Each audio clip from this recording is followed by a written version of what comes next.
Hi everybody, my name is Alan. On behalf of the crew, I'd like to welcome you to another edition of Bridging Heaven and Earth.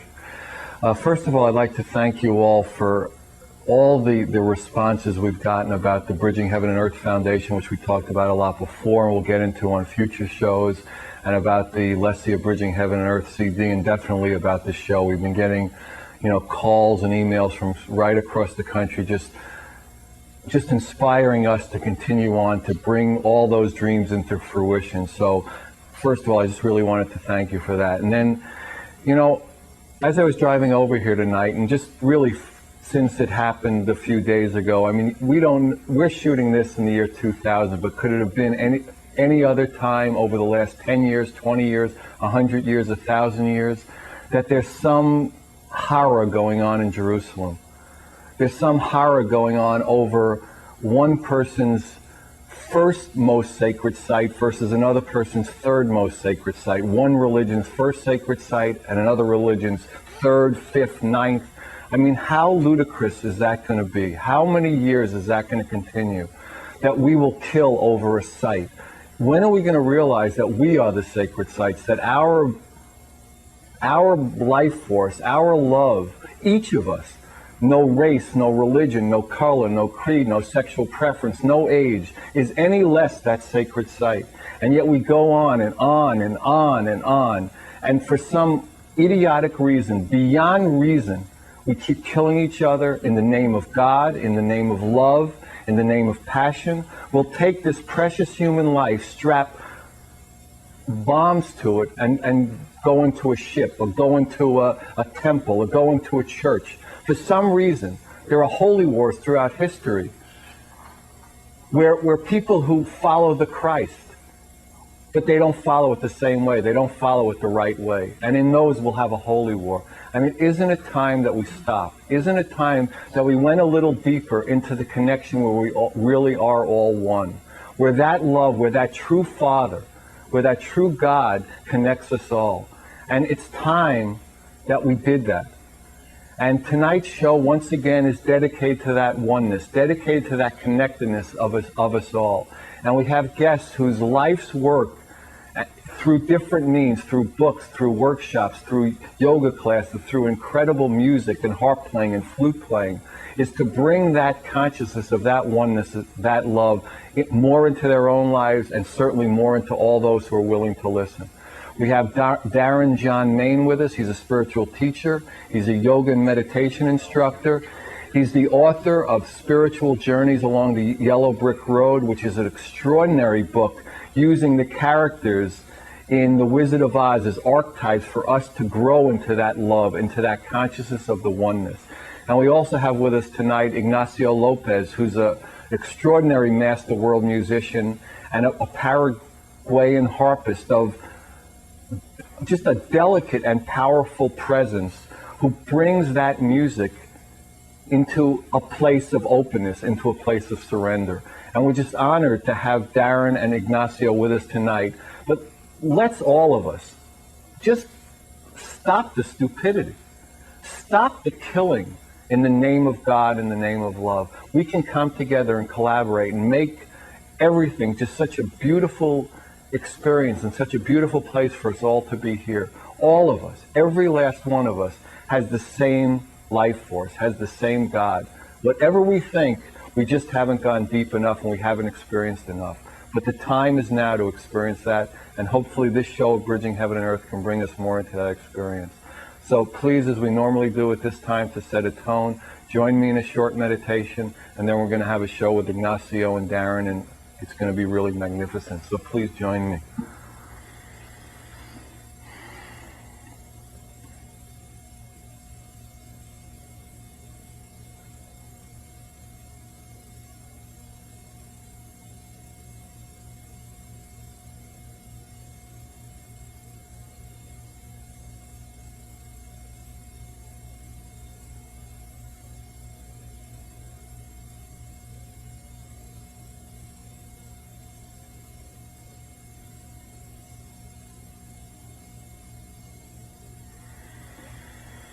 Thank you. So please settle in, have the experience of the true love, the connection between us all. It is there and it is available. So the first set Ignacio is going to do tonight is, the first song is Tear of the Outsider, written by Jose Flores and performed by Ignacio. And the second song he's going to do in the first set is Gotitas de Rocio, written and performed by Ignacio Lopez. So please, settle in, listen to the music, and let it take you. Thank you.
Wow, that was fantastic. Thank you, Ignacio. So we're on the set with Darren Main. Welcome, Darren.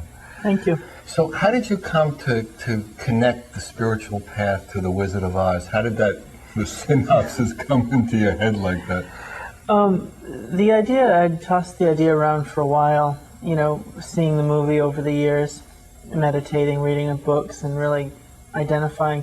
But when it really came together was when I was watching the movie with a friend of mine, Bodhi. He was 7 years old, or 4 years old at the time. He's 7 now. And just watching him go from the fear of, seeing the tornado, the excitement of showing up in Munchkin Land with all the color, all the emotions along the way, the grief at the end when Dorothy says goodbye.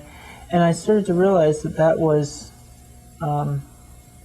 everything that I had gone through in my life, he experienced in that hour and a half watching that movie. And it really started to sink in that Dorothy's journey was my journey and everyone's journey, just as embodied. And you also looked into it, and the author of The Wizard of Oz was Frank Baum. L. Frank Baum, yeah. Yeah, and he was a very spiritual person, and there was like that, there was more chance of that really being a metaphor than people knew, right? Yeah, initially people thought it may have been a political commentary. A man named Henry Littlefield wrote a paper about it, and the idea was that it had to do with the gold standard and the president at the time. When really, later it was sort of proven that Baum wasn't a particularly political man. He was a very spiritual. He was very spiritual. He was a theosophist. And theosophy, they had a lot of influence, Asian influence from a lot of Asian immigrants with Buddhism and Hinduism, and so that interwoven with Christianity a little bit. So my feeling is he was trying to teach his children some lessons about life and about spirituality.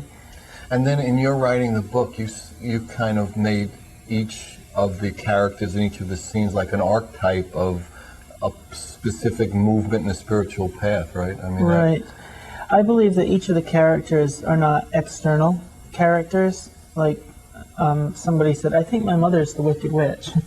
And I think that my perception is that each of the characters are part of us. We're all like Dorothy trying to find home.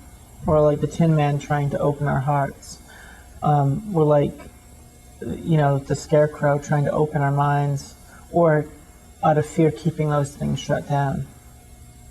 So when you were writing this, you were proceeding through this way, and each one of the characters, why don't you start going through the characters and tell how that fit into the whole, and how that can help people, help you into that experience of what I was saying at the opening, that oneness. And yeah, well, I think that the thing that was the first thing I did in the book was I looked at the places Dorothy visits, and that would be Oz and Kansas specifically.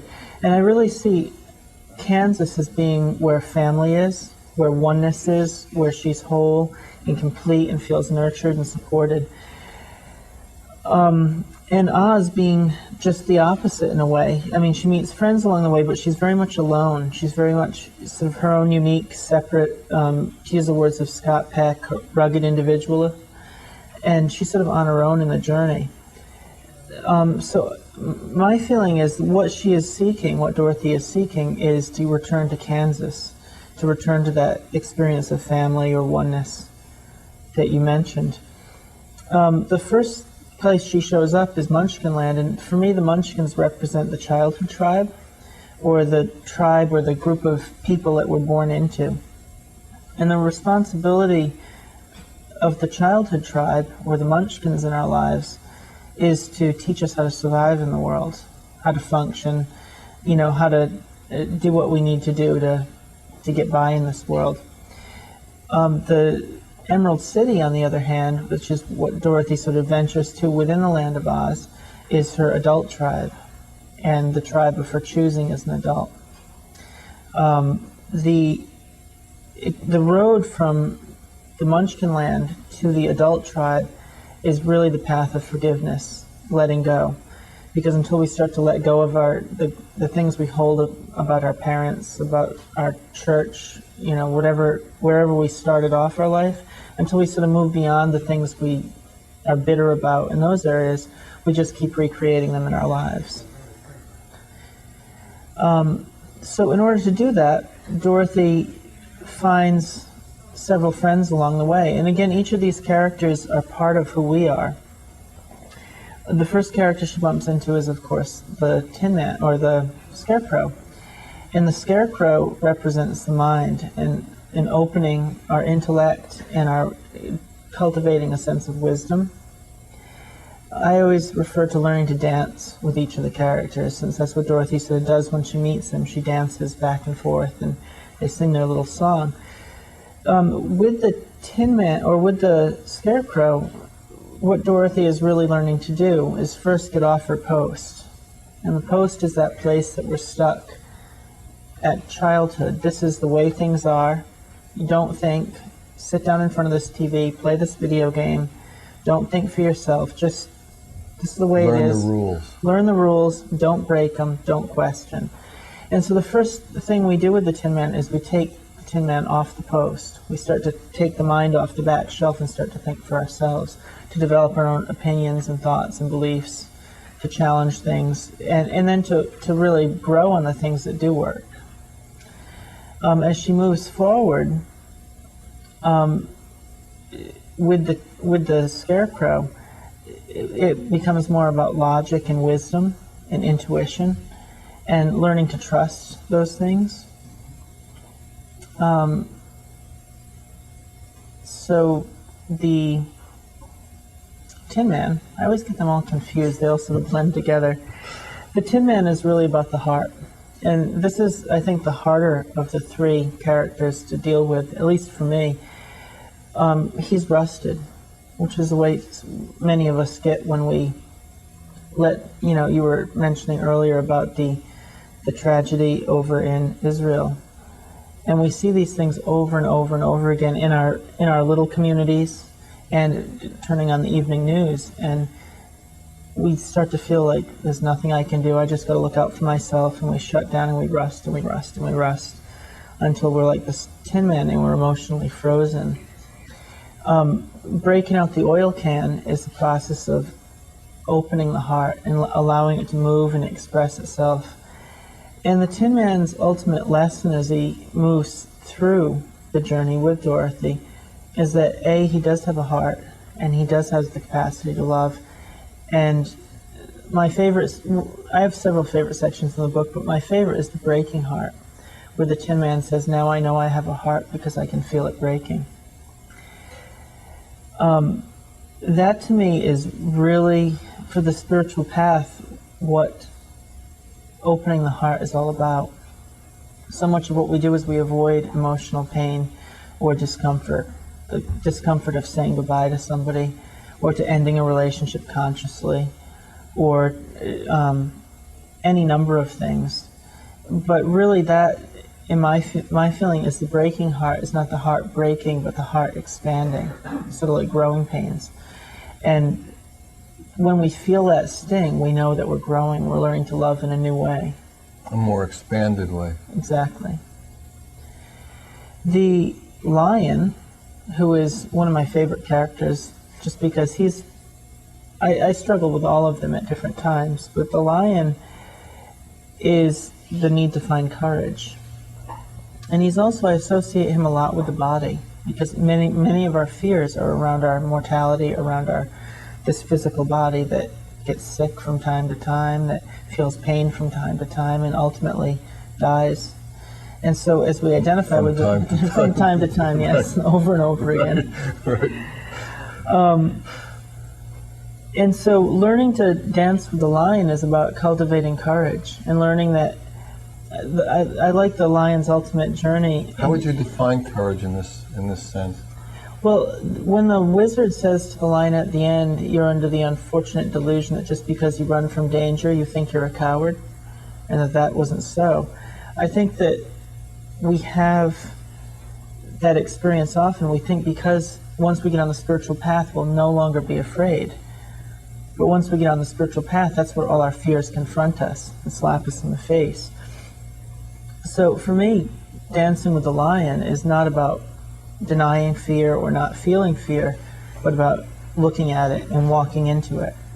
Doing so wisely, using the intellect and the intuition of the scarecrow to say, okay, this is a good thing to be doing. In the book, I talk about not putting your hand on a hot stove. And that's a wise. Not even from time to time. Not even from time to time. I mean, that's not that's a healthy fear. That's Other some fears, level of discernment you've yes. developed, right? But the idea of, being afraid of being alone, so staying in that abusive relationship, that's the type of fear we need to look at and walk through. The courage to let go of that which is no longer serving us. Exactly. And, they all three of them sort of work together. There's that scene where Dorothy is trapped in the witch's castle, and all three of these elements of who we are need to pull together to get her out. The courage of the lion, the compassion of the Tin Man, the intellect of the scarecrow developing this plan to get in. I mean, that's what makes them archetypes, because there's no separation between them. Right. Unless they're in balance, we're going to proceed in disharmony in some way. Exactly. Yeah, you can't really, they're like the threads of the tapestry, and if you pull one, the rest get pulled along Right. with it. And what are the archetypes of the witches, the good witch and the wicked witch and the wizard? The good witch is, I see her as the spirit, the spirit of guidance, or the higher self, the Holy Spirit. Many religions call her different things, but she's that voice that's whispering in our ear constantly, telling us exactly what we need to know. She also sees things that we can't see from our limited perspective. We sit here in life and we're all caught up in the drama that's going on around us, or that we perceive going on around us. She's seeing things from up above. Higher in the maze. So where it feels like we're, quitting our job is the worst thing we can do because we need the money and we have to pay the rent and all this, and she's whispering in our ear, quit your job, trust me. A little faith might be good at this point. Learning to listen to her and to have faith in her is the key, because she's seeing that there's this better job down here. Right. Something more effective, more suited for you.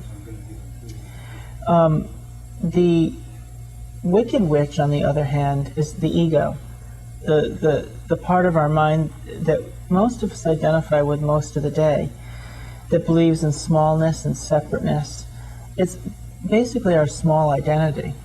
The I am, my job, my sexual orientation, my skin color, my race or religion, my gender, my wounds from the past, my experiences. You mentioned the stuff going on in Israel. I'm not that person over there. I can kill that person because that person's That less than person's me. different That's than a me. gook, that's a nigger, that's a kike, that's a, go through the ugly litany of all the disgusting things we call each other. Yeah, in the and name of love, in the name of God, in the name of going to heaven. I mean, that's the glorious part of it. And it's really all about defining who you are as being separate, which is, once we start letting go of that separateness, the wicked witch or the ego flips out. And she wants those shoes. Because once we recognize our oneness, we recognize our power. The wizard is a curious character. He's, I see him as religion, not so much a particular religion or even the external manifestation of religion, but the human need to find something outside ourselves to save us. And he's sort of this big paradox, because on the one hand, Dorothy would never have left Munchkinland if she didn't believe he could help her. But on the other hand, when she finally got there, she realized it was just a big lie. And so religions... Yeah, it's like a movie. There's nothing behind the set. There's no substance. Well, it can inspire us and sort of keep us moving and give us hope as we continue our journey. Ultimately, they fail us because we have to learn to use our own power, our own ruby slippers. Experience it within. Exactly. It's not without. It's without and within, but if we don't experience it within, we're never going to experience it without. It just doesn't work that way. Exactly. All right, well, maybe what we'll do now is have the second Ignacio set, and then we'll come back and talk to Darren some more.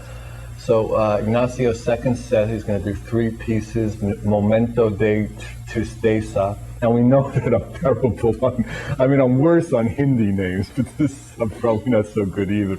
So that's written by H. Gumenez and performed by Ignacio, then Beautiful Bride, which I probably got right because it's English and I'm fairly lucid in English.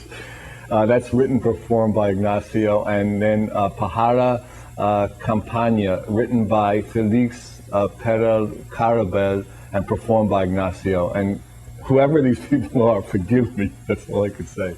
So Ignacio, whenever you're ready.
Wow, thank you, Ignacio. That was fantastic. So we're back on the set with Darren. So what about Toto? How did Toto fit into this whole spiritual picture? Toto was the hardest character to write about. He almost didn't make it into the book. I would meditate and nothing would come. So I just sort of figured maybe he wasn't meant to be in there. And I turned in the manuscript to the publisher, and I took off on vacation to Thailand. And while I was there, I had this experience that I write about in the book in a lot more detail, but I went hiking by myself. And I kept feeling this internal pull to go off hiking in the rainforest alone in Thailand, foreign country, which is, my logical brain was saying, this is really not a good idea. Right. No bug repellent, no nothing. Right. And I came across this grove where the light was sort of beaming through the trees. It was, rainforest, so there was like this canopy of trees and light streaming through, and just thousands and thousands of butterflies. And as I closed my eyes, I could feel the wind at my face from their little wings. And in that moment, I knew what Toto was about, and that's that spontaneous, illogical, wild urge that we have to do all kinds of crazy things, that we sort of try and keep him on a short leash, because we know he's going to make our life difficult, at least in the short term, but he's also what brings us to our greatest lessons. With Dorothy, he's the one who bit Elmira Gulch in the beginning of the movie. He's the one that jumps out of the balloon at the end. He's the one that reveals the wizard when he pulls back the curtain. And so he's always sort of getting Dorothy in trouble. At least that's the surface thing. But when she really listens to him, when she really follows him, he brings her to the next step in evolution. And so learning to work with Toto, learning to trust that inner voice and let the inner Toto run wild a little bit, follow where he leads, is, I believe, what brings us to our greatest lessons in life. And there's also the witch's castle. How does that fit in? The witch's castle, there's a few different parts to the witch's castle. There's many parts of our mind that we don't like to look at, that we don't like to acknowledge, the dark corners of our mind. And really any spiritual practice, whether it's something traditional or something not so traditional, is about exploring those dark areas. A lot of times, again, people find themselves starting a spiritual path and they think that it's all about feeling good and nice and never being afraid or looking at darkness or feeling anger. And really that's a dangerous place to be. I think what we really need to do is go into the mind and find some of those dark places.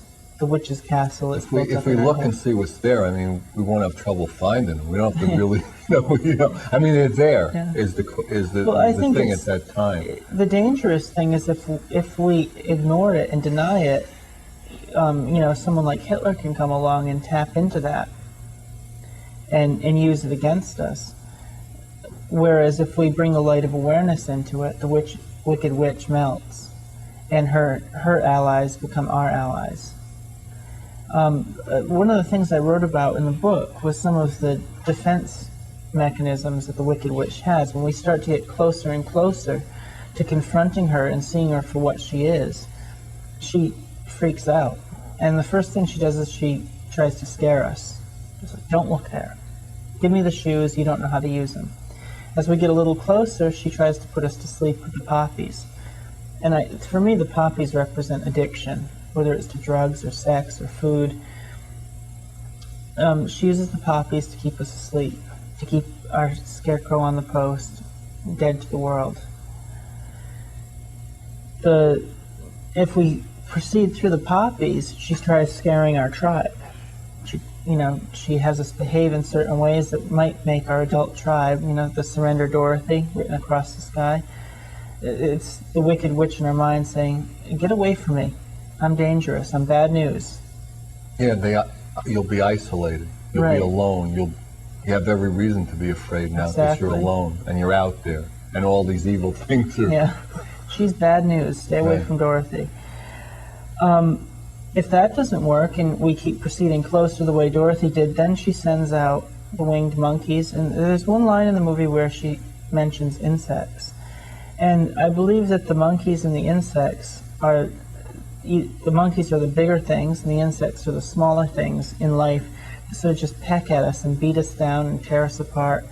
The rent, the bills, the struggles in your relationship, the evening news, you name it, the things that just beat us down and make us feel like day after day, right. You know, I can't do this spiritual journey stuff, it's all nice, it sounds great, but it's better done by the Mother Teresas of the world, it's not for me, I have to pay the bills. If we proceed further, then she goes right up to the edge and threatens our life, because she realizes that the ruby slippers are not coming off. They can't be taken from us, so she threatens our very life. And also, the book was a little different than the movie. I mean, just because that's the nature of things. And the book had more of those kind of qualities coming out. And you use both. I use both. I focus more on the movie. Because that's more part of our culture and people can respond to them.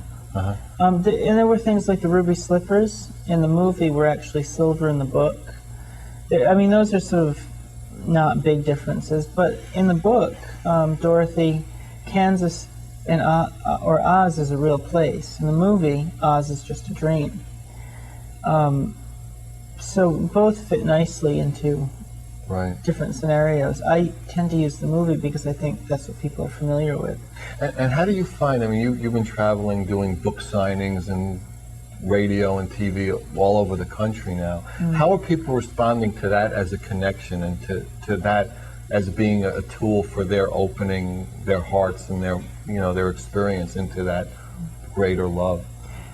I'm actually surprised. I expected the book would do well. I didn't expect it would do as well as it has.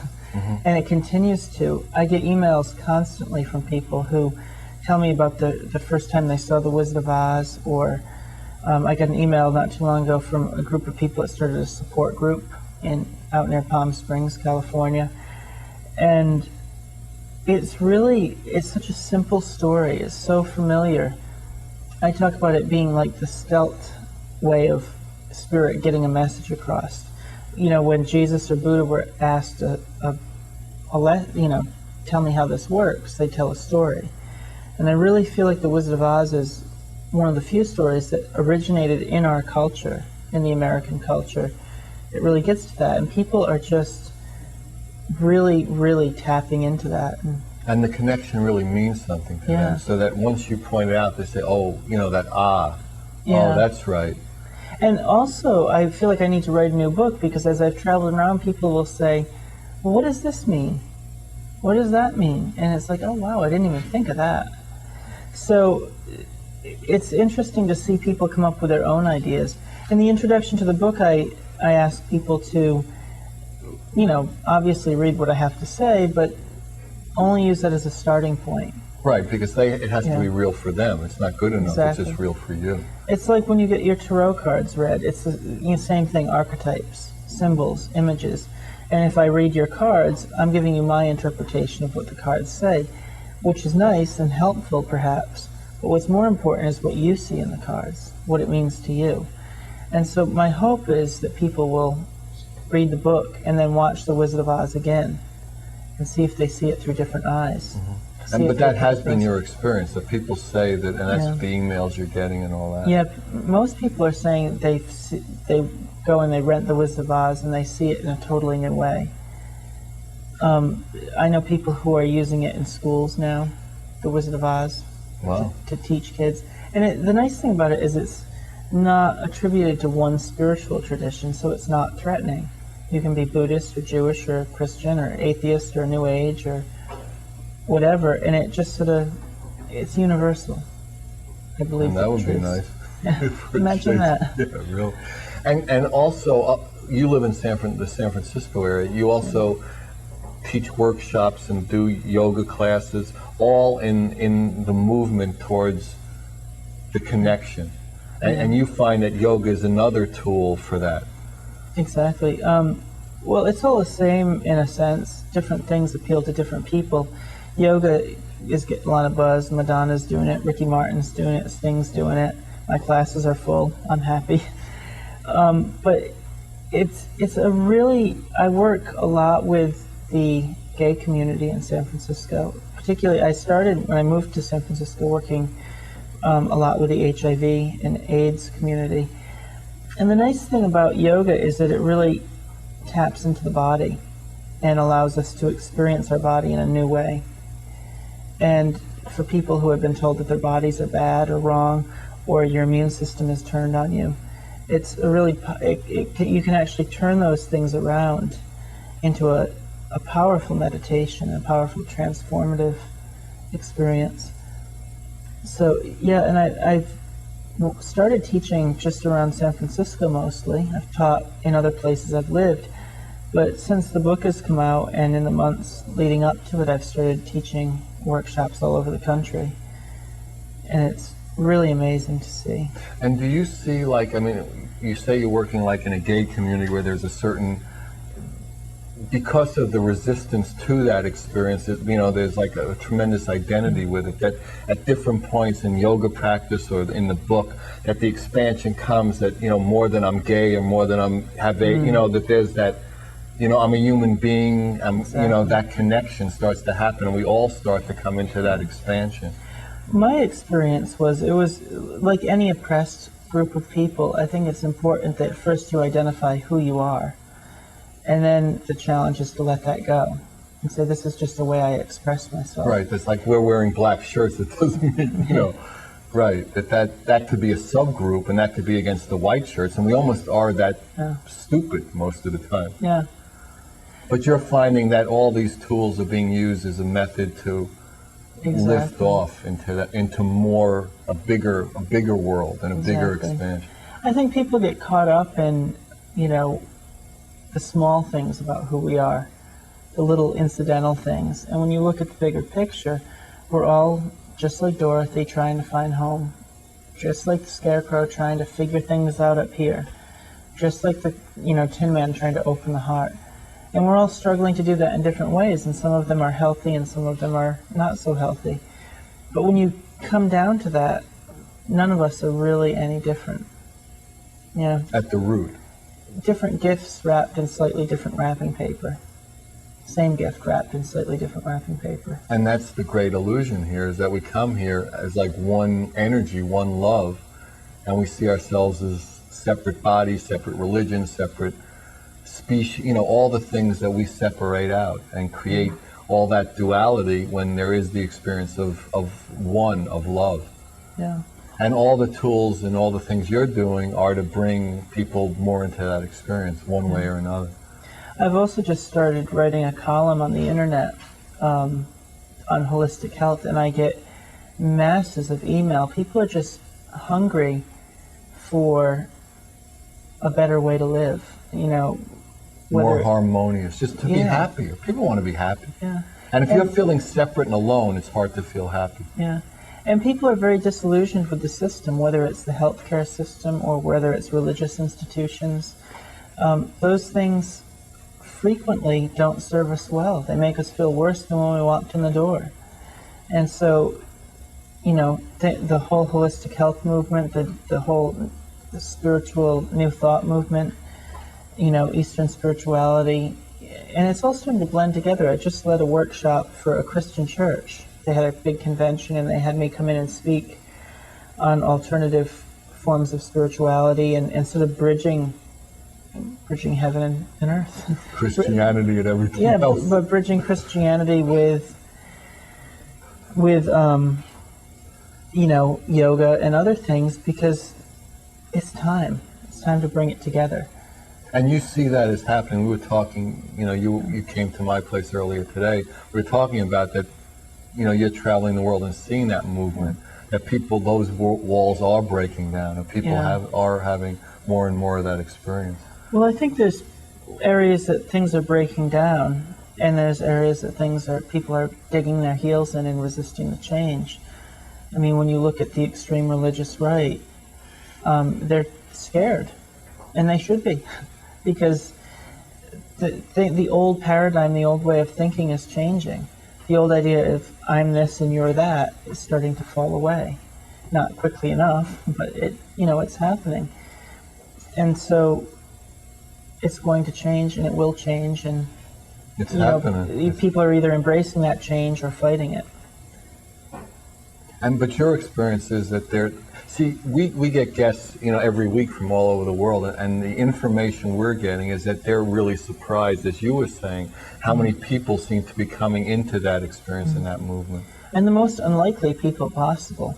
I just did a talk and a book signing in the little town I grew up in, which is quite a conservative little town, certainly compared to San Francisco. And I met people that I haven't seen since childhood, both people who are my own age and people who were my babysitters and next door neighbors, and they all came to see Little John. Yeah. Little Darren. See me big and writing books and doing all kinds of crazy stuff.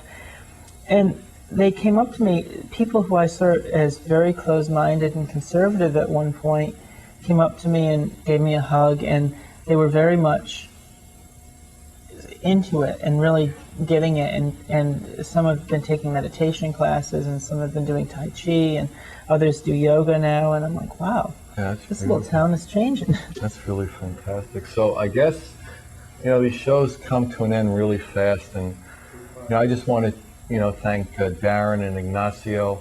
And remember, if there's any information you want on the book, if there's any information you want on where Ignacio's playing around Santa Barbara and the Central Coast area, I don't know if he travels further than that, but if you want any information on anybody, it's Alan 805-687-2053, Alan 805-687-2053.